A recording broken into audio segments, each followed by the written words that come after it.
Hey guys, and welcome back to another episode of Feed and Focus for Remote Work and Digital Nomads podcast. My name is Angela Sharina. I'm your host. I'm your brain performance coach, someone who is very passionate about lifestyle, nutrition, performance, and is here to give you tools to succeed in work and in life while working remotely, building your career, building your ideal lifestyle, and perhaps being nomadic, full-time or part-time. Guys, today I'm so excited because I have a guest who really has a lot to share when it comes to strategic approach to building a work-life balance and meaningful, fulfilling life experience while working remotely and being a digital nomad. So we have Bal Sieber today. He's a Forbes featured designer and remote work advocate. His work has been featured in the Washington Post, Fast Company, Entrepreneur magazine, among others. His career as a creative professional spans from an art director to a creative director, winning awards on projects for some of the most renowned brands in the world like Nokia, Disney, Toyota, to name a few. He's found his way to working remotely in 2015, and since then he's now dedicated to training creative professionals who want to build a career that inspires them while living an abundant life.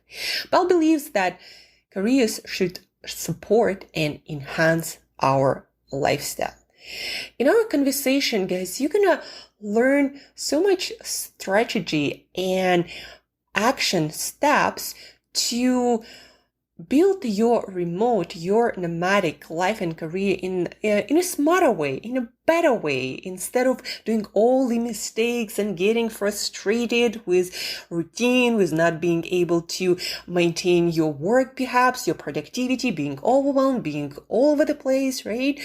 Bal went through the transition of being an art creative director in California, being location-based, and then he transitioned into location-independent, freelancing and working with companies, being an independent professional, delivering high quality service at the same time, changing his locations many times. So Bal will walk you through what he learned about things like how to design asynchronous collaboration when you live in different time zones, but you collaborate on a project with people in a specific time zone, right?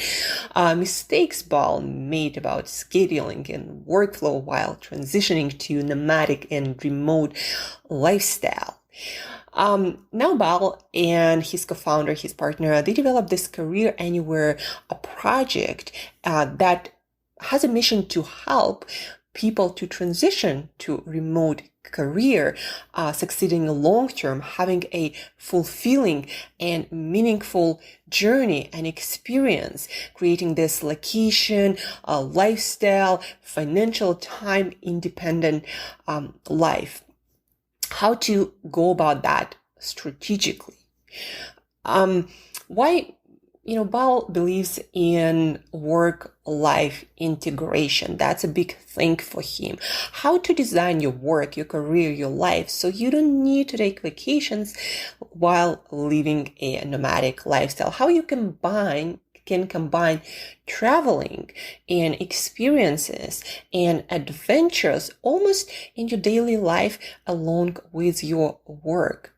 Bal will generously share his routine, how he stays a very productive, award-winning professional while being on the road and changing locations and having so many things that are changing in his environment, right? How do you maintain productivity and not get overwhelmed? How you design for that kind of experience. Also, Bal will share his fitness, his nutrition routine, and how he found his ideal routine that also helps him to maintain high level of fitness, of health, of energy, of productivity. And I think very important aspect in our conversation that a lot of people who go remotely and go nomadic struggle with. A very important point that Bal will give you a lot of actually practical strategies. A very important point is how to build deeper, meaningful connections and friendships and relationships with people in new locations in different countries as an adult, right? When you leave your home ground, your familiar places, familiar spaces, how do you build not just surface kind of relationship where you meet up sometimes and then you don't really maintain those connections, but how to build deeper friendships and communities and how to maintain them, right? A very important aspect of nomadic life, of any life, is relationships. And very often when you go and start working remotely, when you start living a nomadic life, you'll find this challenge of not being able to maintain and build deeper connections. So Bal will give you quite a few strategies and steps you can take to make those deeper, lasting connections and relationships happen. So I'm going to shut up right now and you're going to jump right into our conversation where you're going to learn a lot, take notes, because Bal will give you very specific strategies. So take notes, and then after you're done with learning, thinking about how you can apply that to design your perfect remote nomadic experience, after you're done with that, connect with Bal. Check out careeranywhere.co and check out Bal's Instagram, connect, and see how you can start building your ideal work, career, life integrated experience. Without further ado, please enjoy. So Bal Sieber, welcome to Fit and Focus for Remote Work and Digital Nomads podcast. Really excited to have you on because I was kind of like bumping into your work and, now in Playa into you a few times and wanted to learn more about you and your work.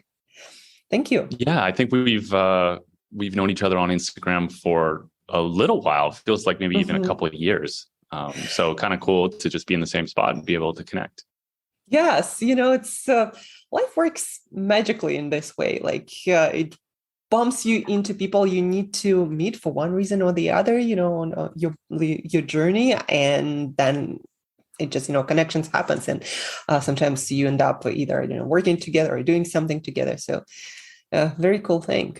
And, I think I saw your Instagram when I was back in Russia when this whole pandemic started, and I kind of came across your profile. That the first time, I learned about your work. And it's cool the to know. pandemic was good to me.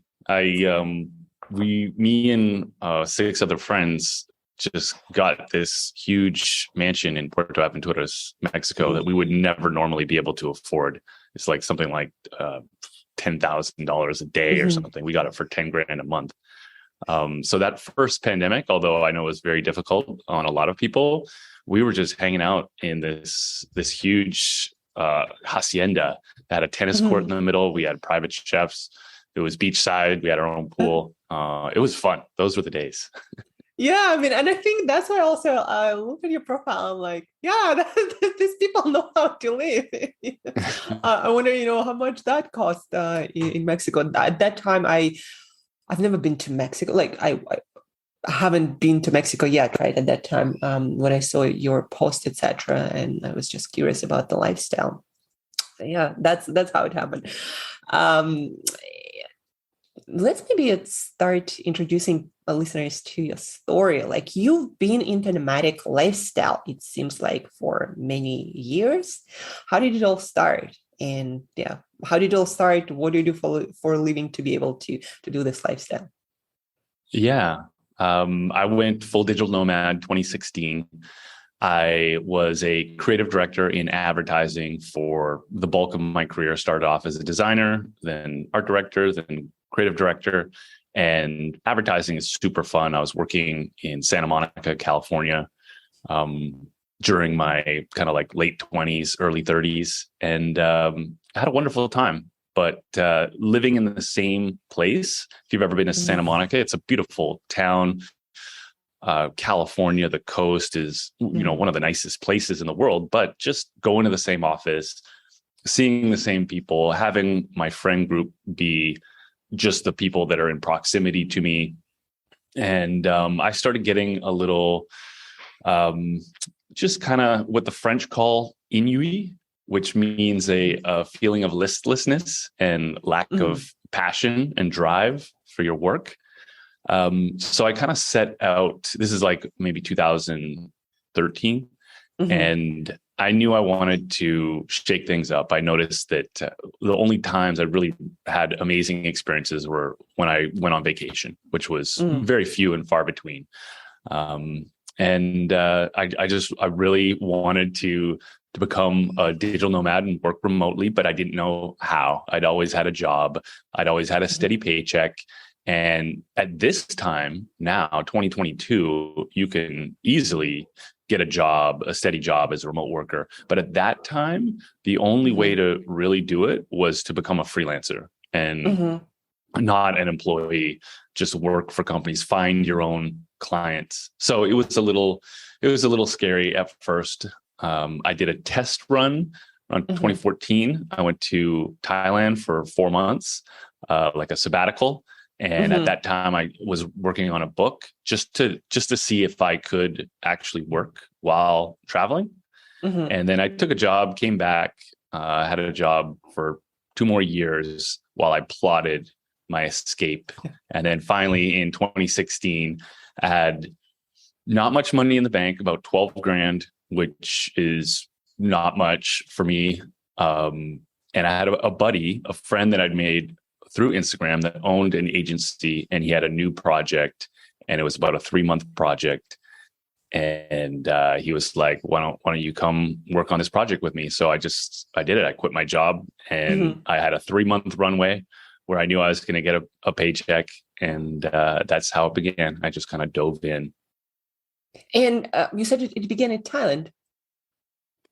I went to Thailand to I took a break between jobs, basically. I took a 4-month break where I wasn't really looking for another job. I just kind of wanted to get a feeling. Like I said, I was a little bit, I don't want to say depressed, because I know that's a clinical term, but like I lived my entire life very passionate about my career and never requiring motivation.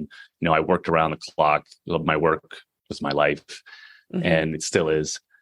So yeah, I was just feeling like down. It was impacting my personal life. You know, I wasn't working out as much. I wasn't eating as much, or like eating as healthy. I just kind of like was going downhill. So yeah, I went to Thailand for 4 months to kind of like reset. And that's what sort of got me, okay, like I can do this. And then I came back to the US and took a job and worked for another 2 years.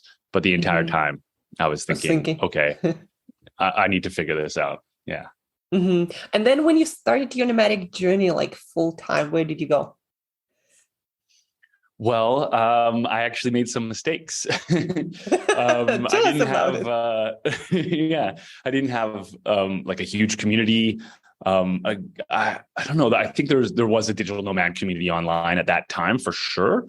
But you know, I spent all my time working on a computer. I didn't really want to hang out on Facebook groups or in forums or Slack groups. So I didn't actually have a lot of community. I made some mistakes early on. Like as soon as I was remote, I decided to go to the furthest place ever, which was Hong Kong. The agency I was working for at the time was based in New York. And I was just like, okay, I'm free. Let me go to Hong Kong. And, you know, I've always wanted to be there.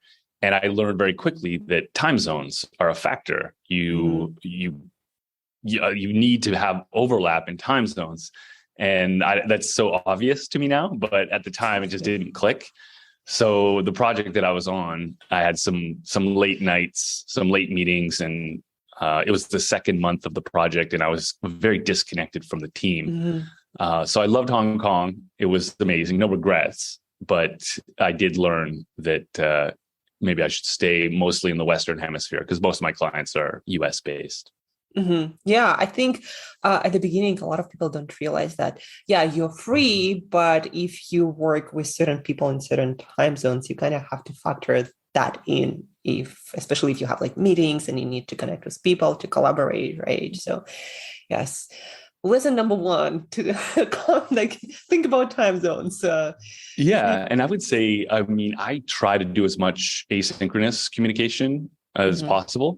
And I try to push all of my meetings. I'm in Mexico right now. My main client is in California. So there's plenty of overlap. But I still try to push all my meetings to the afternoon so that I have a good chunk of focus time. And I just like being in control of my calendar. And it's a skill, like being able to communicate and collaborate asynchronously, meaning like not in meetings, sending valuable updates, doing screen recordings of your work, all the different ways of like getting people involved and collaborating with them without having to book a meeting. Those are really helpful. And I didn't have any of those tools at that time. Well, maybe tell us a little bit more about those tools. I'm sure a lot of people might be thinking through the same issues. Like, what tools help you the most to get the most out of that asynchronous communication? Yeah. By saying tools, I actually mean more like workflow. So as a designer, design product strategist is my role. I'm technically a vendor, but I work with one main client. And I used to just get down and do my work, like produce whatever I'm supposed to produce. Now, every work session or work day, a cycle, I start with research. So research could be going to find inspiration, could be finding data, could be just reviewing my notes from yesterday. Then I produce, and then I share. And the reason why I say that is I put almost equal time into the research, into the production, and into the sharing. So the sharing isn't an afterthought. The research isn't an afterthought. It's part of the work. What that does is, because I do the research up front, I do the work. Let's say it's a design. Let's say I'm designing a software application. That's a common example. I now put time aside. Maybe I do a screen recording of my actual screen. Maybe I take some screenshots. But because I've done the research, I can point to my decision making, why I did this, why I did that. Here's what I did here. And then I can put together like a good package that my team, that's usually consists of anywhere from 2 to 8 other people, they can view it and get a succinct update. It's not just like random thoughts. I'm not just sending screenshots and being like, hey, what do you think? I'm actually walking them through the process, just like you would in a meeting where they can ask questions and understand what I'm thinking. So yeah, I would say it's a workflow kind of thing. Yeah. So I think what I'm hearing is that you developed a structure that you found works to deliver the results that you're supposed to deliver at the same time, being able to work with other people effectively, right? If you don't have anything to add here, I'd like to, maybe transition from here to like what you help people to do, right? The reason why I'm asking about your workflow, because I learned about your new project, Career Anywhere. It's a book. I'm not sure if it's a coaching or not. Haven't figured that out. And you probably teach people skills like that, right? When they try to transition to this like new world of work. Like, what is that project about and what you're trying to help people to do there? Yeah. I mean, that's good feedback. Maybe I need to be more clear about what it is if you couldn't tell what it involves. Just a lot of things. Yeah. Right. Yes. So it is a book called Career Anywhere that we wrote, my girlfriend and partner, Catherine, and I, and we created a brand out of it. The book has 2 aspects to it. The first part helps aspiring remote workers, generally kind of creative professionals, people that want to build a real career. So it's not like, hey, become a digital nomad fast. It's I think that market is overserved. This is about people that want to build a sustainable career, and they want to be able to travel and have the freedom of location, time, financial freedom, and they want it long term for the rest of their lives. They're not just trying to, make enough money that they can keep traveling, which is a certain subset of digital nomads. So it takes them through exercises about their identifying their personal archetype, their natural gifts, their learned skills, and helps them identify a role that companies are willing to pay for, where they can learn the skills and transition into a remote career. And that's for kind of, it's for two markets. It's for young people that are maybe just out of school, or they're just starting a career and they're not sure where they want to go. They know they want to work remote, they want to work online, but they don't have a sense of like what they'd be good at. And it's also for people like myself in 2014, 2015, where I was feeling, I was midway through my career. Loved my career, but was feeling like unsatisfied and rethinking its purpose and where did I want to keep doing that. So it's a good exercise for anyone that just wants to be certain about their career path so that they can make a commitment. Because a lot of people, they're not certain, they're not sure if like this is what they want to do. So they only half try, or maybe they don't even try at all. They just keep thinking and planning about it. So the book is designed to help people like really get clear on their goals, envision their ideal lifestyle. One of the tenets of the book is to imagine your ideal lifestyle, like really visualize it. Who are you with? Where are you? What are you doing? What kind of projects are you working on?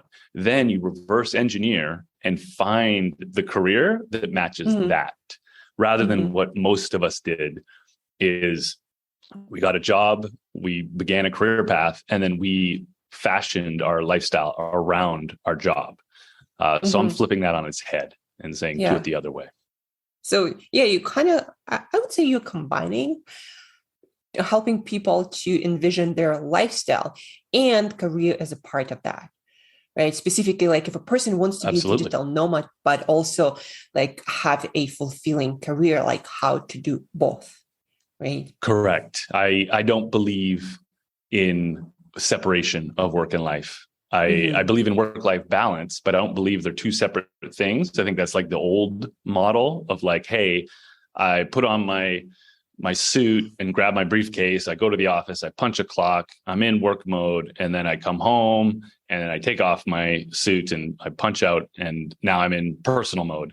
I think that's just like that's not the model for happiness. And the data's in on that. People that feel like they have to put on a work face are the people that are most at risk for leaving a job. So my whole thing is your life and your work, they just integrate. They just flow into each other. There is no separation between them. So you want them both to be awesome. You want them to feed each other. Yeah, I think it just, you want to have a holistic life experience where you are excited and fulfilled with all of the parts, right? That all of the parts that you choose, not that, one part like work you have to do, and then there is the other part that you can enjoy, but kind of combining the joy in both areas. I want to ask you, so you already mentioned that, on that path to developing this holistic, version of your life where you enjoy your career, your lifestyle, that very important part of it is creating a vision, like very detailed vision of that. What are, share with our listeners, like what are some other essential steps that you found people need to do to get closer to, to that lifestyle and career merging? Yeah. Well, I touched on it earlier. It really starts with looking within.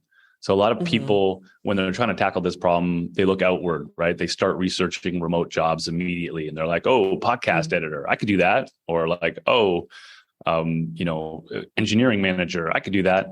But you want to start looking at yourself and really identifying, like I said, the type of archetype that you are. Are you a maker? Are you a helper? Are you an analyzer?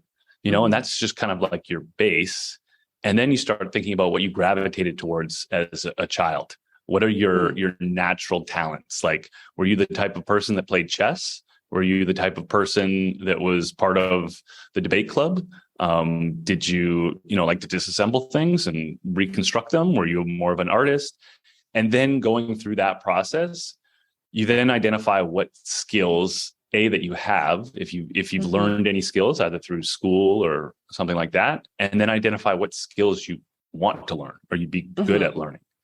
And then once you get clear on that and you envision your ideal lifestyle, now it's almost like dating. Like if you imagine you're looking for your ideal partner, guy or girl, you then start looking at companies and clients as like the ideal partner. Now, what type of job and what type of company will perfectly facilitate all of the natural intrinsic talents that you have, allow you to learn these new skills that you're interested in learning, and give you the freedom that you crave, location, time, and finances. I always recommend that people just start with getting location freedom, because it's hard. We all want all three, obviously, but better to stack them. Better to start with being location independent, and then see if you can be time independent, and then see if you can just command a lot of money for your time. In fact, I suggest people don't think in terms of time. They think in terms of what do they produce and what are the milestones, and they think about themselves getting paid for their mind, not their time. Yeah, it seems like a very good system, of designing your life career path. And just like having a really clear vision and putting all the pieces in place. So at the end, like in some point in the future, you create this picture that reflects, what you wanted to build in the first place.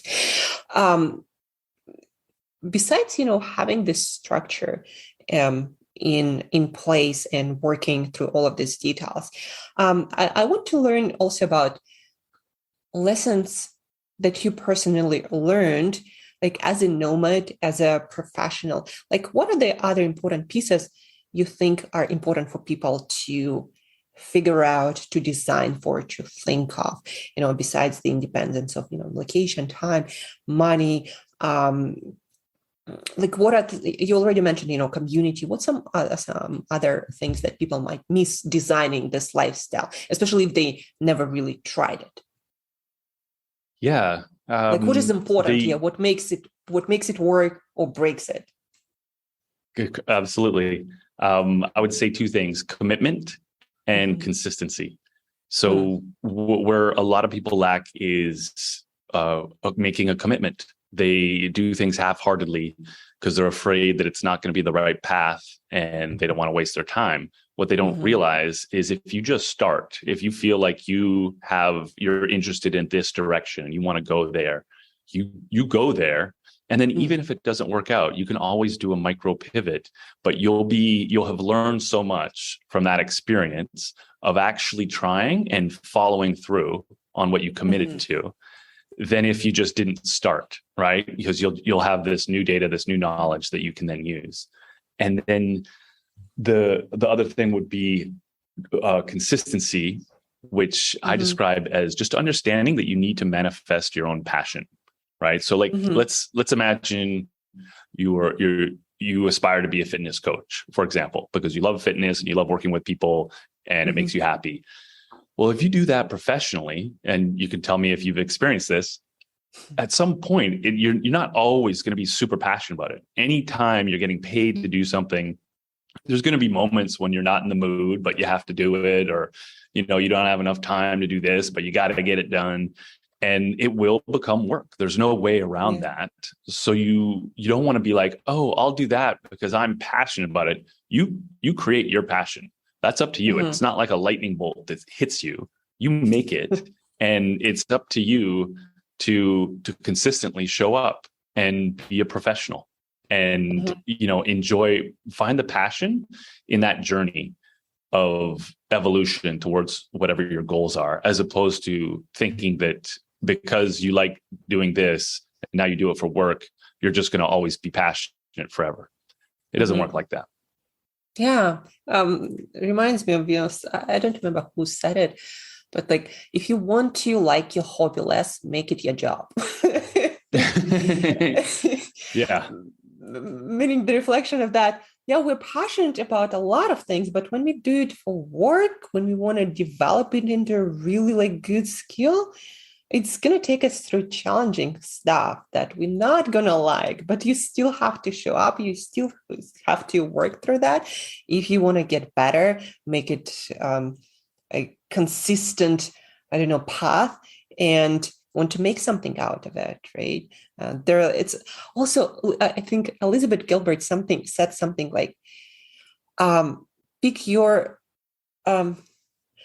shitty sandwich or something like that, meaning that in each career, whatever you choose, no matter how passionate you are about that, you're gonna not like some things. And now pick the thing where it doesn't matter whether you like some things or don't like, but you still overall love it, right? And you still will keep going. So kind of like choose the bad that you will most likely go through. Um, yeah, I think these are really great insights, commitment, like going for it, because also a lot of things, they take time to develop. It's not like you jump into it, right? And you get everything that you want right from the start. But also like, if you don't give it all, you're probably not going to get the result that is worthy having in the first place, right? What I'm trying to get here is like, I'm developing right now um, new coaching development of my career, like a new system. And if I don't give it all, it's not gonna become anything good. If I just give it, some effort. And in order for it to become something that I like, I have to give it my all. Otherwise, as you said, it's just not gonna work, that well at all. And it has the potential, but will it grow into something good? It's all in the commitment and the consistency. So that's kind of my it's up to you. Make it happen. You're only going to fail if you quit. You literally can't fail because obstacles are going to come up and they're learning opportunities, and you just get back on the horse and keep going. So there is no failure. You get there eventually. It's just who has the consistency and work ethic to just show up, keep learning, keep growing, keep evolving. Happens quicker for some people and longer for others. But if you just literally don't quit, then there is no failure. Yeah. And always, things take time to develop. So yeah, thank you for pointing this out. Another thing that I wanted to ask you, you are a very prolific person, like at least, from what I see in your like work arena as a designer, in your like lifestyle and side project that you developed. You're very like productive. How do you manage to be that productive and also at the same time seem to have a lot of adventures, do kinds of like, I remember you took a trip like all the way, I don't know, through all across South Mexico. America. I did a road trip on my motorcycle. Yeah, like how were you able to do that and also like work at the same time? I don't know, did you take some vacation? Share the secrets. How do you able no to I don't take vacation. Okay. The secret is that my life is actually pretty boring. I have spent so much time crafting this work-life balance where they're one and the same that I don't need to take vacations. I don't need to take a vacation to go somewhere and see something new. And all I do really is work and work out and recover and spend time with my girlfriend and travel. Like it looks like an adventure to yourself and others because I go to interesting places and I see interesting things, which I of course enjoy, and that facilitates a lot of personal growth.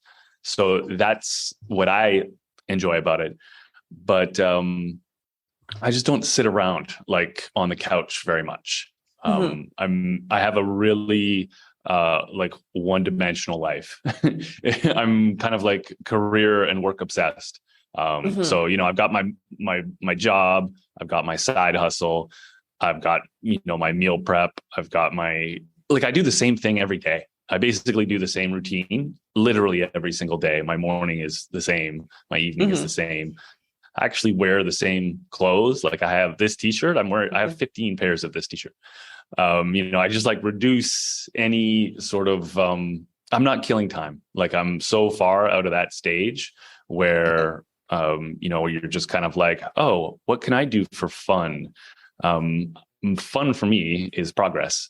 And then that progress, keeping it interesting along the way, right? So when I say every day is the same, I'm not always in the same place. Like right now, I'm in my private office at home where I spend most of my time, and I love it here. But sometimes I'll hop on my motorcycle and head to Tulum for the day and work from a co-working space there. And I keep it interesting with my environment. I like to change up my environment. So when people see my Instagram, for example, it looks like I have this very exciting lifestyle because I'm always in different places. But the way I'm able to do that and still be productive is that in reality, if you actually spent a day with me, you'd see my day is pretty routine and pretty boring. Yeah, you have, as you mentioned, you have just really good structure for your work. And then you have structure also around your adventures, right? And you just keep those, adventures in your work and other parts of your lifestyle in those, so to speak, buckets. And yeah, that's how I'm you're also able to. not that social. Okay. Which you wouldn't know. Like if I didn't tell you, you probably wouldn't know because I have plenty of friends and I'm very outgoing. However, again, like if you just saw a month of my life, there's very few events. I like close friends and I like hanging out like one-on-one or with a small group, like 4-6 people, have some friends over for dinner. Like I'm very simple. I'm not going out to bars. I'm not going out to clubs. I'm not, doing like large group events. I very rarely do any tourist activities like snorkeling or horseback riding or whale shark diving because they take up too much time. Yeah. If I could do those things, if they ever offered, those packages for like a 2-hour whale shark diving thing, like I would do it, but it's always like an entire day or at the very least a half a day. So yeah, even though I'm social, like in person, and online, but I'm not one of these people. And I guess I'd point this out because a lot of people, like regular people, I guess, they really need human connection and they really like to be around others. And when they're not working, for example, their first thought goes to like, let me build community. Let me reach out to so-and-so, see what they're doing. Let me go hang out with people. It's kind of like the default activity. Whereas for me, it's totally not. I don't need to be around groups of people constantly meeting new friends. I'm very selective, so I like to have a lot of options, but then I'm not just friends with anyone.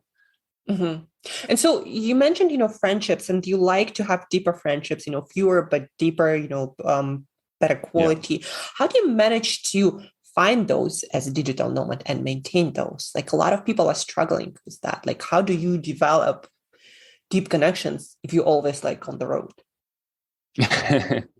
Well, the way to do that is meeting the people. What I used to do that worked very well when I was really into photography and videography is wherever I was going, I would look it up on Instagram and I would see posts from that place. And whichever ones look cool or people that look cool, I'd hit them up and be like, hey, I'm going to be in your town in a month. You want to hang out and do a shoot? And it's just it's a commonality. It's a great way to just like create content, like make a new friend. And to this day, some of my closest friends I met that way. And then in addition to that, I tend to hang out with remote location independent digital nomads. So the problem of always being on the road isn't really a problem because they can travel too.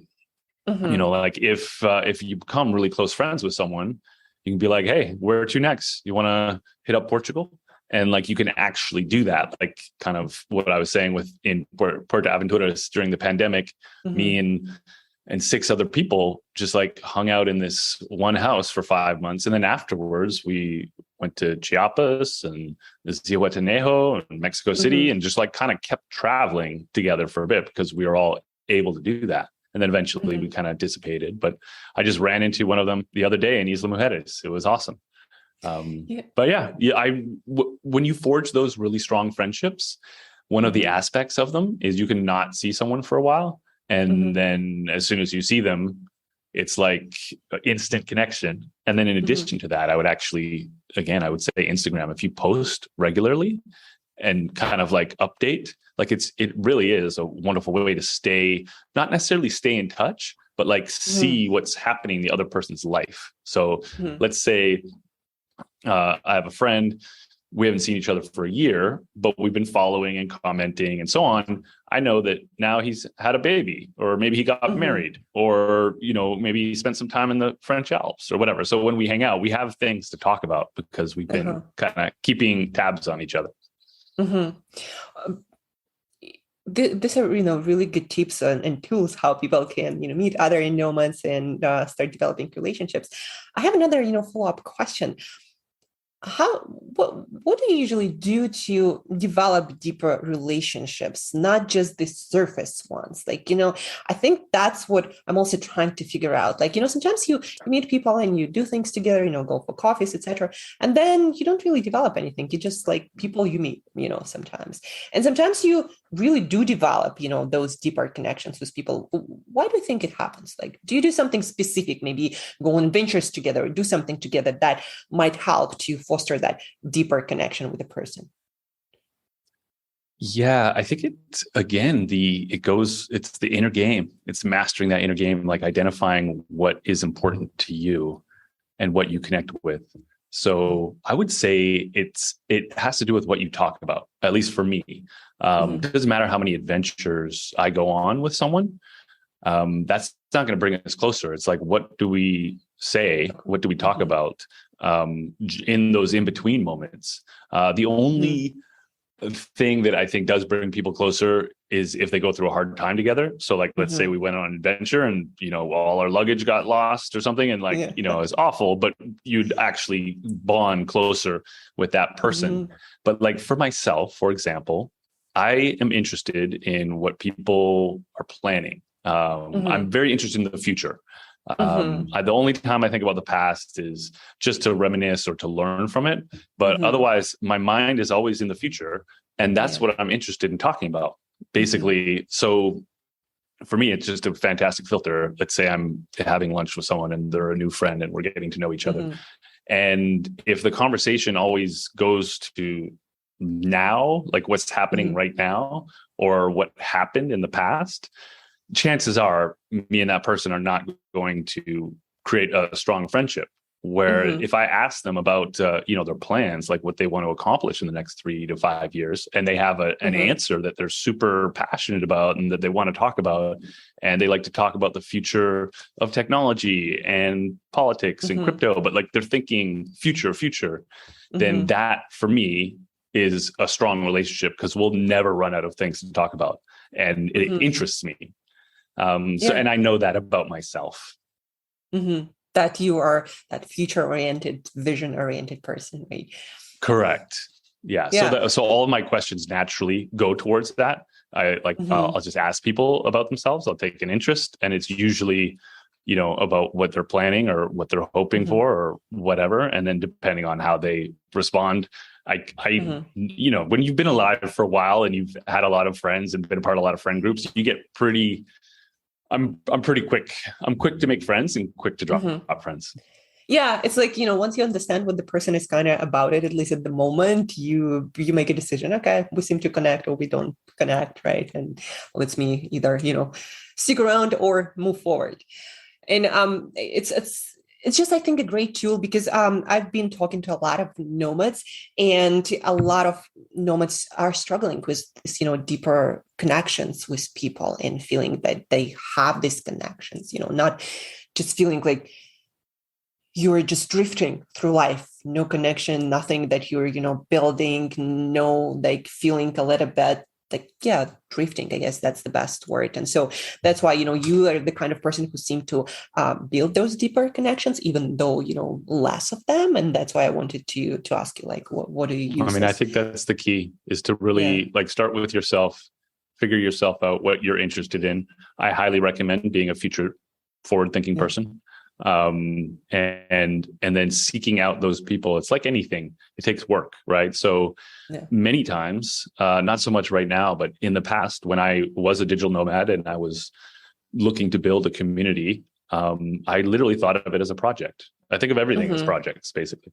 And that's how I developed that strategy of like going on Instagram, and like I turned it into a personal project, and I Mm-hmm. put in effort. So I didn't just kind of like go outside and like walk around and hope that I meet someone or something like that. Like I actually Yeah. put together a tactical strategy and implemented Mm-hmm. it. Mm-hmm. And if it's important to you, that's how I suggest you handle it. Yeah, it's such a great advice. That's what I also do. Like I look at what people post, what their work is about, and when I meet them or we interact, I'm like, hey, what are you working on? What's your vision? And if people have that and talk about that with passion, you're like, yeah, that might be my kind of people. So yeah, thank Yeah. you for sharing that. Also, I don't know if this applies, but I think this applies to everyone, but it's certainly very strong in me, is I always need to have a project. Mhm, And I know I just said everything is a project, but meaning like a side hustle, something that I'm creating and building that I can mhm, ultimately share with the mhm, public, either that they can buy or that they can connect with me around. mhm, And that might not seem like much, but you'd be surprised how many people, you mentioned this feeling of just floating. Like I encounter mhm, people all the time that have that listless, like I'm just floating through life. And like, what does it all mhm, mean? mhm, But they don't have any project. Like mhm, they're expecting their community and their friendships to give them that vitality and that zest for life. mhm. Whereas if they have something that they're working on, it does two things. It gives them something to work on and gives them something to do that doesn't necessarily involve others, that they can work on anytime. And Mhm. like humans are meant to work, right? They're meant to Yeah. contribute to the tribe. So it's intrinsic within us. And if you're just seeking luxury or seeking Mhm. leisure, you're not going to be fulfilled. Like if you're just comfortable all the time, you're not going to be big picture fulfilled. And then secondly, when you have these projects, these creative projects, it gives you something to collaborate with other people on. So it's a great way to Mhm. make friends. When you identify someone that you could work with on this project, or they could contribute, or you create a new project together. I mean, this actually is the answer to your earlier question of like, how do you create a bond with someone? Yeah. Work with them, Work on something. like Yeah. work with them on a project, and there's your bond right there. Mhm. Yeah, it's such great points. About projects, I'm the same. Sometimes people ask me like, Angela, but how do you keep going? And that's, I think, the main thing that kept me going, no matter what was happening in my life. Like always having the project that I'm working on and feeling that I'm progressing there, right? And then doesn't matter like Mhm. how the day goes, I still can put in the effort, can develop something, can build something, can progress, and then I can handle the rest. So it's such a great point. And yeah, working on something together, that reminds me, sometimes I go to meetups just to expose myself to other people and see what's happening. And if the meetup or, that meeting, whatever that is, doesn't have something that people work on together, I'm like, I'm not really interested anymore, because there is Mm. no deeper connection. And I don't feel like there's ever going to be, like when you just meet up people to have, I don't know, like some people have beer or something. Um, Right. yeah, I think that is very important to build community of people, to connect people deeper, is to have them to work on something together. So Yeah. cool, learning a No, lot from I you. agree. That's a good little insight. You helped me get to an insight that I wouldn't have thought to have said earlier to your question of how to create a bond. But for sure, if you find someone that you connect with well enough that you can work on something together, Mhm. like you're fast friends. Yeah, and I think That's also it why doesn't that have. Yeah, go ahead. I was just going to say that's why that when I reached out to people on Instagram and asked them if they wanted to shoot together, that was such Mhm. a like that worked so well because you like Mhm. meet this person and it's almost like a date or whatever, Yeah, like guy or girl, you're just like yeah. hanging out, but you've just met them but you're working together. Whether they're the model and you're the photographer, or you're both modeling and shooting each Mhm. other, like what, and you're coming up with ideas, you're brainstorming, you're going to execute them. You're actually working together. So it really like accelerates any connection and friendship Yeah. there. And you made me also think it's kind of removes that awkwardness that sometimes you have when meeting people. Like, like, what are you supposed to talk about with this person that you just met, right? But you work on something, like, yeah, you'll just talk about the stuff that you're working on. And also, I remember now that I'm going through different friendships and connections that I built here, I realized that the deepest connections are with people that we started working on something together, and that's how we got to know each other. And now a lot of them, moved to different places in the world, but we're still keeping in touch and talk about things.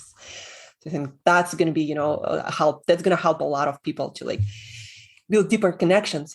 Find people, work on something together, whatever that might be, and yeah, you'll build deeper connections. Yeah. It's the fast track right there. Yes. So thank you, Bal, for sharing this. I think we are almost, at the hour mark, and I don't want to hold you like here forever, even though I feel like I can talk to you forever. I want to ask you about health, lifestyle, nutrition, this aspect of your life, because I also noticed that nomads who can do this long term and travel and develop their careers, etc., they usually have quite a few things to say about lifestyle. They are non-negotiables when it comes to health, mental, physical, all the other health routines. Like, do you have something that are like your must do's if not every day, then very consistently to maintain high level of health, energy, productivity? Yes. Yeah. I have routines. I have a morning routine and I have an evening routine that no matter what I stick to in its different variations, even if I'm traveling. So I wake up at 5, I journal and kind of plan my day. And then in Playa del Carmen, specifically, I go to the stadium as the sun's coming up, and I just kind of warm up my posterior chain, just do animal flow and kind of like activate and get sunlight. Then I come home. At that time, it's only 7 a.m. and I tackle my hardest task for the day. So I put in anywhere from 2 to 4 hours of just straight focused deep work. Then after that, I go to the gym and I work out. And usually that's done by like noon or 1 p.m. And so I've worked out, I've completed like the hardest thing. And now the rest of the afternoon, if it gets away from me, if I have a lot of meetings or I get derailed by some new information or whatever, that's okay. It doesn't throw everything out the window. Now, some days, like if I'm traveling, we went to Isla Mujeres this past weekend. So I did a variation of that because we wanted to go out at sun up and shoot and so on. But I still did all of those things. I just did them maybe in a different order and maybe not right away. It was more throughout the day. But those 5 things that I just mentioned always happen every day in that order. And then in the evening, I make sure that I do what I call active recovery, just basically means stretching and like foam rolling and that kind of thing. And then I journal again, and I then reflect on the day, and anything that's moving around inside my head, I get it out. And that's kind of if I do that morning routine and that evening routine, there's a span of like 8 hours between that where I can do whatever I want, and it will be a productive day no matter what. It's just guaranteed. Yeah, such a great routine. I think I'm going to steal a couple of pieces. Sure. I mean, it's different for everyone. I've been crafting that for years, and it'll continue I'll continue to make adjustments.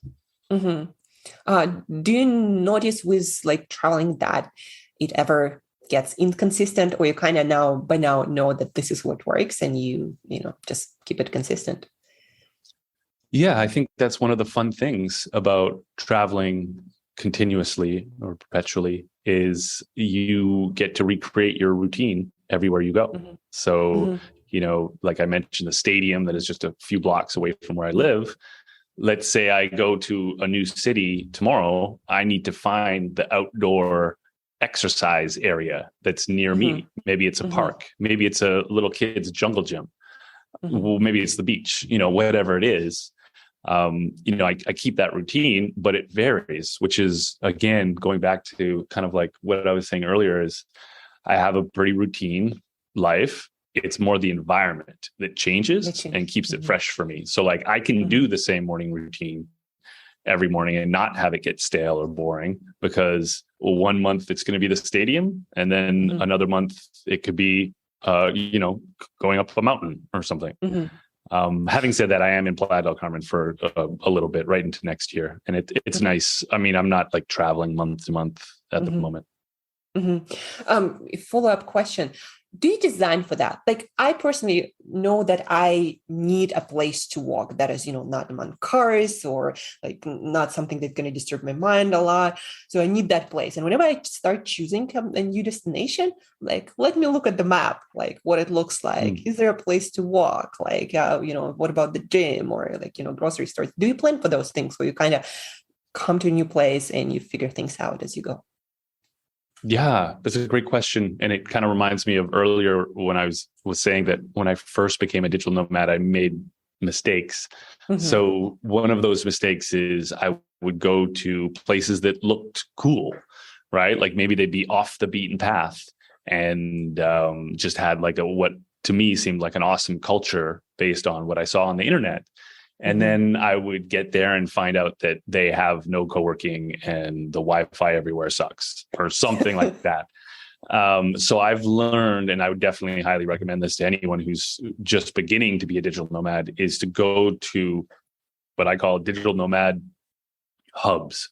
Playa del Carmen would be one of them. Like places where there's a lot of expats, a lot of snowbirds, a lot of remote workers, a lot of digital nomads, just like a lot of people that have paved the way, because what happens in these places is the infrastructure of that city starts to cater to those people, like Playa del Carmen being a good example. There's lots of co-working, there's lots of work cafes, the Wi-Fi here is stable. Like there's a reason why digital nomads come here.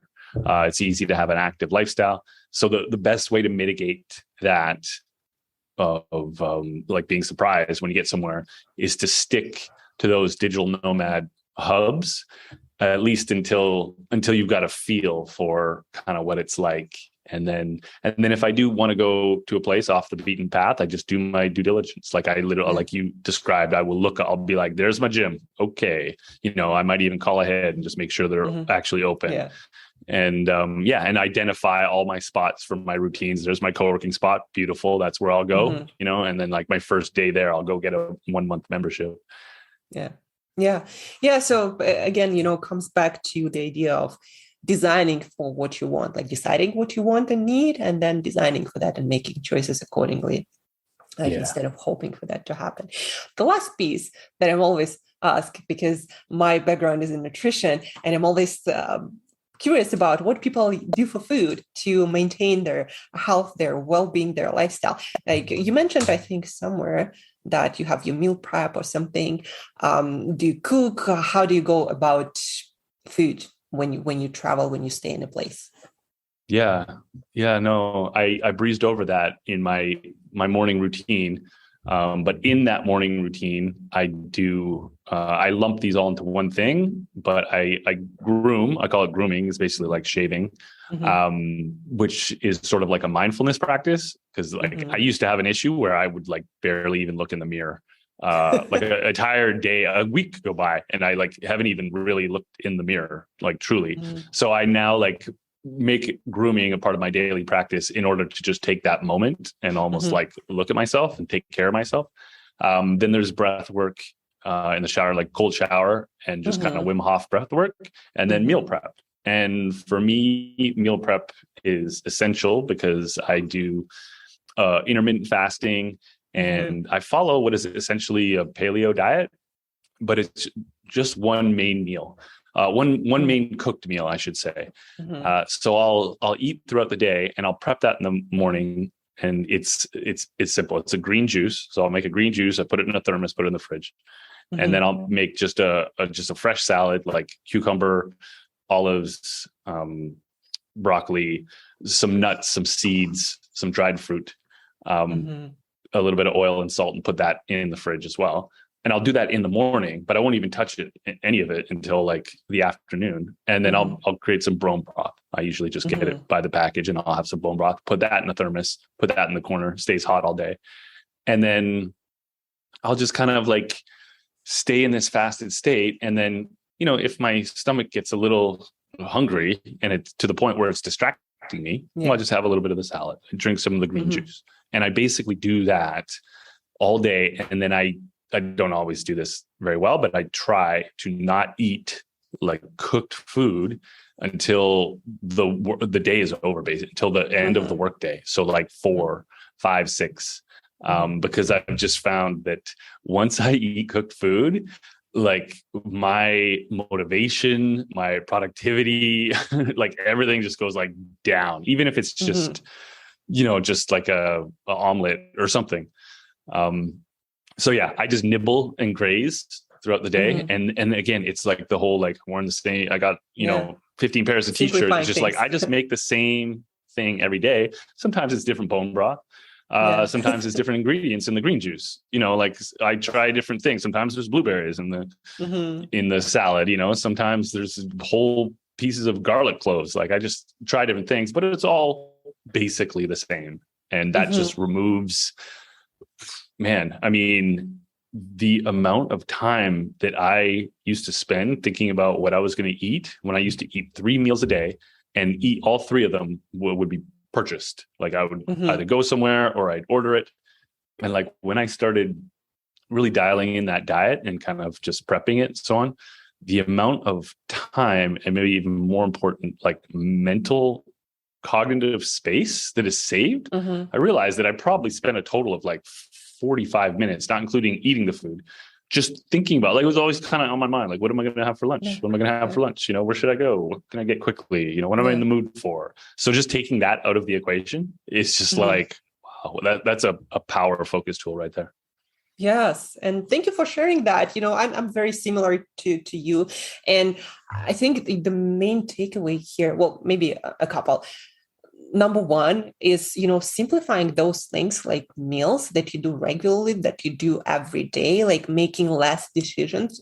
It really contributes to your productivity, right? Especially if we talk in long term, like, and you're spending, 2 hours less on food decision making or preparation or getting this food, and you can put it into work or your adventures, and over the course of a week and months and years, it's like really compounds.